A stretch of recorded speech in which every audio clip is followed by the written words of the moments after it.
بعدين دلوقتي انا خلاص تمام.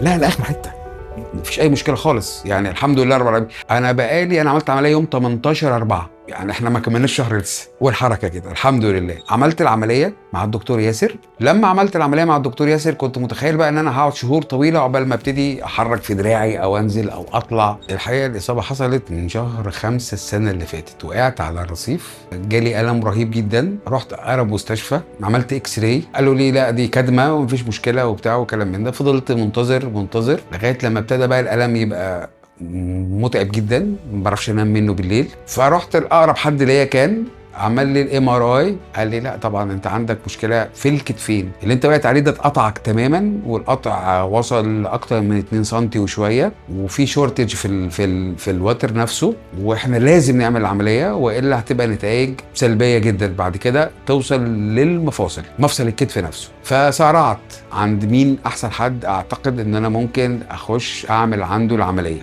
عمليه صعبه. دورت كويس لغايه لما سمعت ناس كتيرة على الريبيتيشن بتاعت الدكتور ياسر. جيت له وجبت له معايا الاشعاعات، يعني اللي اتقال لك برضه صعب ان انت الريكفري بتاعك هيبقى اسرع بكتير من غير ما زي ما اتقال لك. يعني الحقيقه ما كنتش، يعني مش هقول ان انا مش مصدق، بس كنت يعني متردد ازاي يعني هيبقى الريكفري اسرع. عملت العمليه مع الدكتور ياسر. لما عملت العمليه مع الدكتور ياسر كنت متخيل بقى ان انا هقعد شهور طويله عقبال ما ابتدي احرك في دراعي او انزل او اطلع. بعد العمليه على طول، بعد العمليه على حركه ايدي على طول، برغم ان العمليه، وده اللي خوفني شويه، ان العمليه قعدت فتره ساعات طويله. بس هي العمليه يعني كومبليكيتد لانه في حاجات كتير قوي اتعملت، وكان عندي عظم زياده واتشال وقناه اتوسعت ووتر اتعمل وحكايه كبيره يعني. فابتديت اعمل التمرين. بعدين جيت له بعديها باسبوع فقال لي لا احنا هنطور شويه التمرين. عملت التمرين المطور بتاعه. بعدين دلوقتي انا خلاص تمام. لا لاخر حته، مفيش اي مشكله خالص يعني، الحمد لله رب العالمين.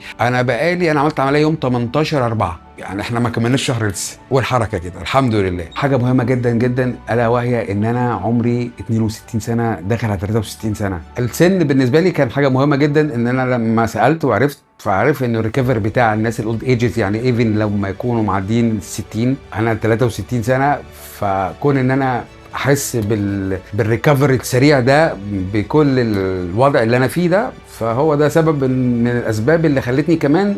انا اي حد دلوقتي بيكلمني بريكومند الدكتور ياسر ديفينتلي من غير اي نقاش، بيزد اون تجربه انا عملتها وشايفها انا كنت عامل ازاي وبقيت ازاي وفي فتره قد ايه. ريسبونس بتاع ان انا اكلمه في التليفون او الواتساب، ريسبونس immediately اون ذا سبوت، يعني انا مش بستنى مثلا انا تعبان في حاجه معينه او عايز كونسلتد على حاجه محدده فيأخرني او يرد لي على اخر اليوم. ايفن حتى الدكتور ياسر نفسه لو هو مش بيعمل عمليه، يعني انا كلمته وهو هنا في العياده في الكلينيك بتاعته وكان بيرد عليا.